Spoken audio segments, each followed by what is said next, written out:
Hey guys, so iOS 18 is now officially available for everyone to download, and I'm sure most of you guys are now updating your iPhones to iOS 18. And there's just so much that's new within iOS 18. There's a ton of new features and changes, but in this video, I wanted to share with you guys 10 settings that I believe you should change immediately right after you update your iPhone to iOS 18. So let's go ahead and get right to it. Now, the first thing I want to talk about is messages. Apple added new RCS support for the Messages app on iPhone. Now, in order to enable RCS, you want to make sure you go into Settings, scroll down, find your applications list right here, then scroll down until you find the Messages extension. So let's go into Messages, right there it is. And then right here, you want to scroll down until you find RCS. So RCS messaging, right there it is. So RCS, and then make sure you enable this toggle right here. So basically, RCS gives you a richer or a better communication experience with Android devices. So when you're in a group chat and someone has an Android device, you get a better user experience. This will give you the typing indicators. This will give you read receipts. So when they read a message or see a message, you'll be able to know. This will give you the tap back emoji reactions. This will also give you richer media so you don't get pixelated pictures or videos. Overall, a better user experience when you message someone with an Android device. Very similar to when you message a person that has an iPhone from iPhone to iPhone. RCS enables sort of the same experience when you're messaging someone with an Android device once you enable RCS. So I highly recommend everyone to actually enable this feature. I've been using it for quite some time, and every time I text someone with an Android device, it just feels a lot better, especially when they send pictures and videos. Now, something else you may want to look into is shared with you. So shared with you is also an option here in messages right there. Shared with you basically shares content from messages in other applications. Now, the reason I recommend you turn this off or take a look at this option is because sometimes you may have something in messages that you don't want to appear in other applications. So the only time I find this feature useful is when someone sends me an address and I get the recommendations or the shared with you in the actual Google Maps or Apple Maps. But aside from that, I would turn this feature off because you don't want other content shared with you in messages suggested or recommended appearing in other applications. Just take a look at that option. Next, I want to talk about notifications and screen sharing notifications specifically. So we've all had that moment when you're sharing your iPhone screen on a TV, the largest screen, or perhaps you're screen sharing with someone via FaceTime and you get notifications coming into your iPhone. But if you don't want that person on the other end or watching the screen that you're sharing to see those notifications, you want to go into the notifications section here.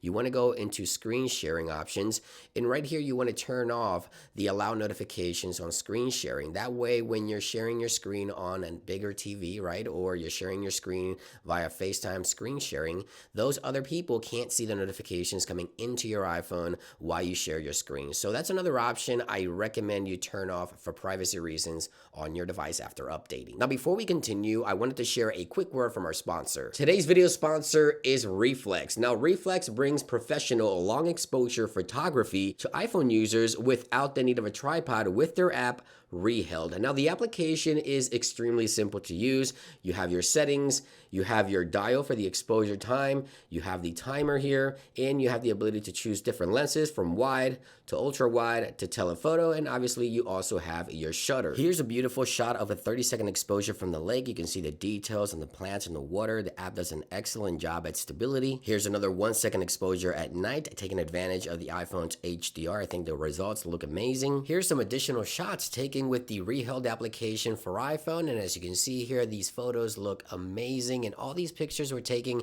without the need of a tripod. So make sure you head on over to Facebook and join Reflex Piazza and join the group and share your best photos taken with the Reheld application. Don't forget to download Reheld. Links will be available for you guys in the description down below, and thank you to Reflex for sponsoring today's video. Now, one of the apps that got one of the biggest updates with iOS 18 was the Photos application, and I'm sure once you launch the Photos application in iOS 18, you may feel a little bit lost and confused. The great thing about it is that you can actually customize it to however you want. So you have your recents, your albums, your people, as you see here, memories, you have your trips, featured, etc. At the bottom of the list, you have the ability to customize your Photos application. And you're going to want to do this because I'm sure, again, most of you guys are going to want to customize the Photos app because it is so much different in iOS 18. So click on customize and you'll be able to relocate things. So if you want your recents below albums, you can do that. Or if you don't want an option at all, you can just remove it entirely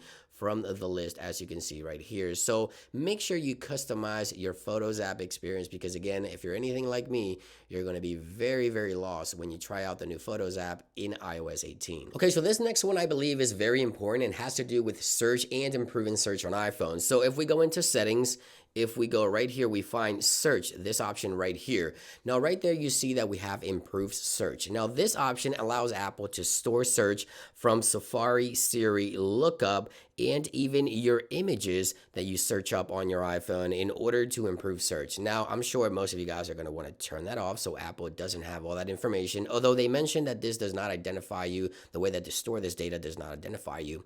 I just feel like it's better just to turn it off. That way, you have better peace of mind if you don't want Apple to just store all that information from Siri, lookup, Safari, and even images from your device. Now, in iOS 18, Control Center has been entirely redesigned, but you can actually make it as simple or as complex as you want it. So I love the fact that you now have the ability to just swipe through different pages from media to controls to toggles, just one single swipe in Control Center. And you can long press on Control Center and you can resize the actual controls here, as you see.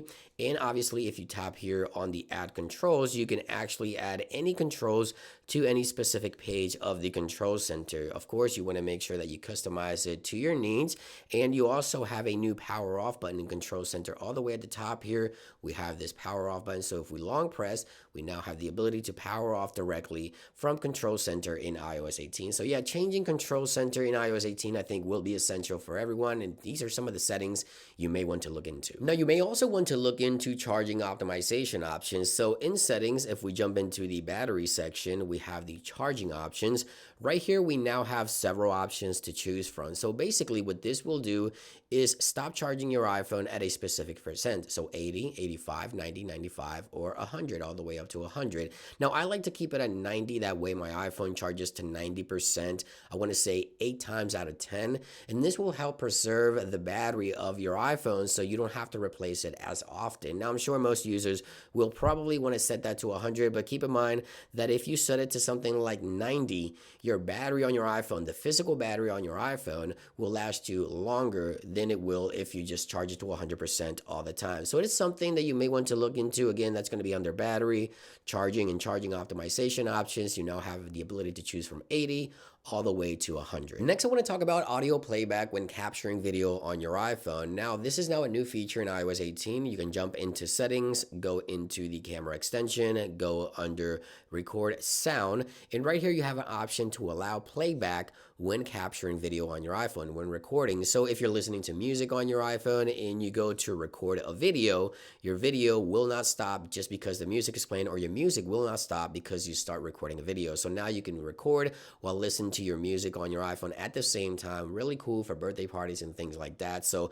yeah, you want to make sure you head on over into the camera extension, go to record sounds, and allow playback when recording on your iPhone. And last but not least, you no longer have to deal with the camera and the flash shortcuts on the lock screen of your iPhone. In iOS 18, you can now change these shortcuts by long pressing on the lock screen, go under customize, and choose the lock screen option. Now right here, you can remove the 2 options that were previously available. You can tap on the plus icon and choose from any of all these options available to you. Now, to be honest, I still like the flashlight to be there, but on my second option, what I like to have is the mute switch. So let's go ahead and set the mute switch right there. And those are going to be my 2 options, but obviously you can choose from any of all those options that I just showed you. Click done, and now you'll be able to do whatever you want from those shortcuts directly from the lock screen of your iPhone. You can even add the shortcuts extensions and do many more things. So there you guys have it. These are going to be 10 essential settings that I think you should change immediately after you update